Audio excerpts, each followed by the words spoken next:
everybody, welcome back to this session on Moments with Marion. Today I'm going to share a little bit about what I'm passionate about. Now over time, I have actually met a lot of people who are really clueless about their direction in life. They are really living on autopilot, going day by day, just surviving, just doing their regular routine things. And they come to me and they say, really Marion, how is it that you're so passionate about your life? Have you always known? Now for me, it's really been a lifelong journey of discovering a lot more about myself as well as understanding what really drives me. So we're going to discuss 3 things, and these are basic questions that I'd like you to think about. So the first question is, what really excites you? What are your interests? The second question is, what are your strengths? What are you good at? And of course, the third question is, do you know what you stand for? What are your values and what are you standing up for?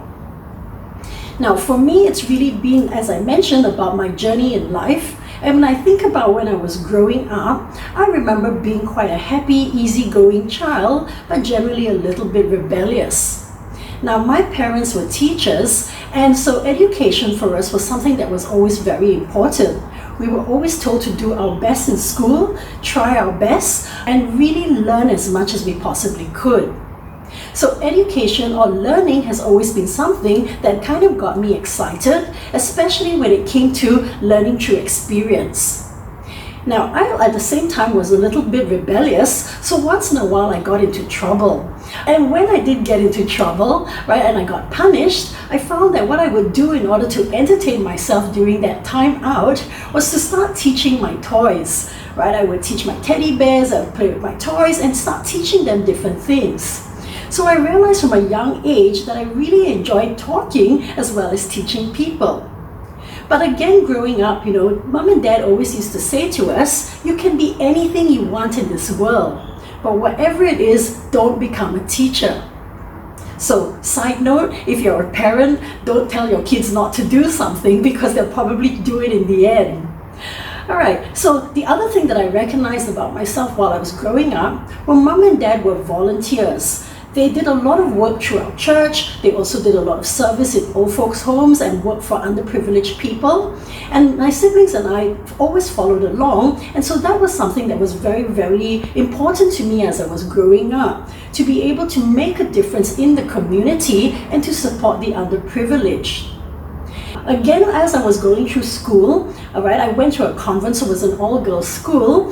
And basically something that I was also interested in was in our drama club. So we did things like acting, we also did things like speech competitions as well as debating. And for me, I found that that was something that I was pretty good at. Now, interestingly, I was also very tomboyish. So in that convent, whenever they needed someone to act as the boy or the man or the father, well, I was the tall one, I was so tomboyish, so why not allow me to play those roles? And I really thrived there, I enjoyed doing that, and that was okay for me.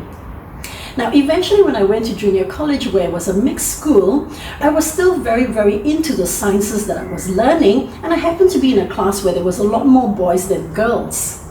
Now, I used to get teased a lot at that point because they used to call me things like ugly, you're such a tomboy, and really what happened was that when I was 18, I had somebody approach me and ask me if I was interested in doing modeling. Now, when I went back and I told my friends in school about it, they made fun of me. And I decided to join that Miss Singapore competition where I won. So that really gave me a boost in my confidence. I found that at that point, I really wanted to be able to help other people in terms of if I, being such a tomboy, could groom myself in order to be more feminine and to look in a certain way in terms of image, that was something that got me excited in terms of my career. So I started teaching people in image initially, but as time went on, I started teaching people more about building their confidence.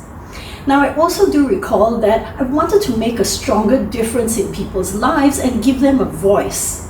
Now, something that was rather painful that happened to me also as I was growing up is that I come from a mixed heritage. So I'm part Chinese and part Eurasian.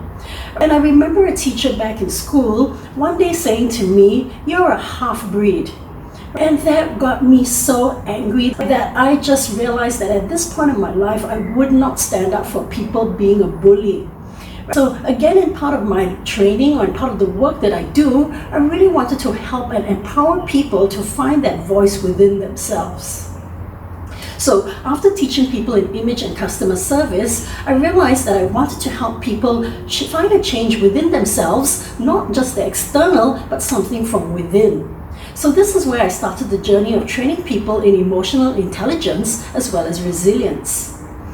On top of training, it was also so important for me to be able to find work that I could do outside of. And that was basically where I started to volunteer in my church group as well as part of my Rotary Club. And that really gets me passionate so that I can be the person where I know that I can make a difference in somebody's life, even if it's just one person every time. So ladies and gentlemen, that's basically a quick summary of my life journey. How do you find your passion? So the 3 questions that you need to reflect on or to ask yourself. The first one, what are your interests or what excites you? So for myself, it was really about experience as well as learning. The second question, what are your strengths or what are you good at? So I know that I'm good at speaking to people, I'm good at influencing people, and I love meeting people. And of course, the third one, what are your values or do you know what you stand for? And in my case, it's really about making a difference to people in their lives, giving them that voice. If they can't speak for themselves, then I want to help support them in any way that I can. And so, ladies and gentlemen, think about these questions. What really drives you? If you get to know yourself a little bit better, take some time to reflect, think a little bit about your life journey, and I'm sure you'll be able to find out what you are passionate about.